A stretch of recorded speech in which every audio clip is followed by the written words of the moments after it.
Niloko na ng kaibigan, posible pang hindi pakasalan ng kasintahan. Iyan ang sinapit ng isang lalaki matapos umano siyang kikilan kapalit ng hindi pagpapakalat sa pribadong video nila ng kanyang fiancé. Narito ang eksklusibo kong pagtutok.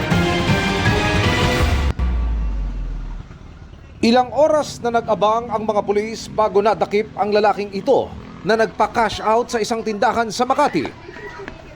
Wanted siya sa kasong robbery extortion na nag-ugat nang kinikilan umano ng suspect ang kanyang kabarkada kapalit ng hindi pagpapakalat ng sex video nito at ng kanyang mapapangasawa. Ayon sa complainant na si Jake, di niya tunay na pangalan, hiniram ng suspect ang cellphone niya isang beses habang sila'y magkasama. Naiwanan niya daw po yung telepono niya. Nung time po na hiningi niya yung password sa akin, tinepe ko po, tapos saka ko po sa kanya binigay.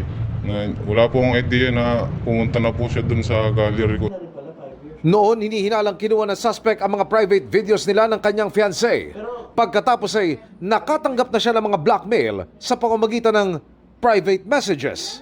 Gumawa siya ng another Facebook account na dummy account na para syempre hindi siya makilala. Yung account na yon, yun ang nananakot ngayon dun sa mag-boyfriend. Lumipas pa po ng 2 buwan bago niya nilabas yung video. In-screenshot niya po sa akin yung mga ninakaw niya sa aking video.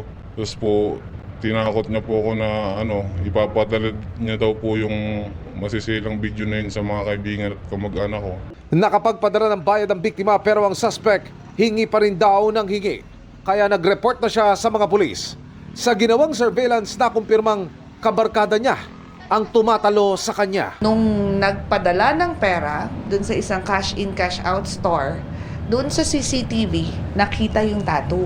Nalaman niya na friend niya yung gumagawa.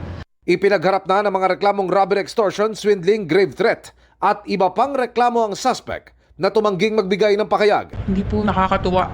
Siyempre nakakabahala po sa akin. Siyempre isa po akong babae naman po at tapos nalaman ng mga kaibigan ko na ganun nga po yung nangyari. Na masakit po sa loob ko kasi hindi ko rin po inaasahan na... Ano po ang gusto niyo mangyari ngayon dito po sa inireklamo niyo? gusto ko pong mangyari ay mabulok po talaga siya. Gusto ko lang pong panagutan niya yung ginawa niya sa aming panguwalang hiya po. Pagdusahan niya po yung bagay na ginawa niya dahil napakahirap pong tanggalin sa yung traumang idinulot po ng ginawa niya. Hindi lang daw kahihiyan, nanghihinayang din ngayon si Jake dahil ang napipinto nilang kasal ni Alice, makaraan ng 5 taong relasyon, malabang sa hindi na raw matuloy. Hindi ko po alam kung pagpapatuloy pa po ba namin dahil po kasi pag nalaman po ng ibang tao, ng kamag-anak niya, sira po yung relasyon namin. Wala na po talaga. Ayoko na po. If you want to go intimate, as much as possible, refrain from capturing videos of yourselves, lalo na yung mga intimate or private moments natin. Because if it falls into the wrong hands, pwedeng gamitin ito sa inyo pang blackmail. Para sa GMA Integrated News, Emil Sumangil, Nakatutok, 24 Oras.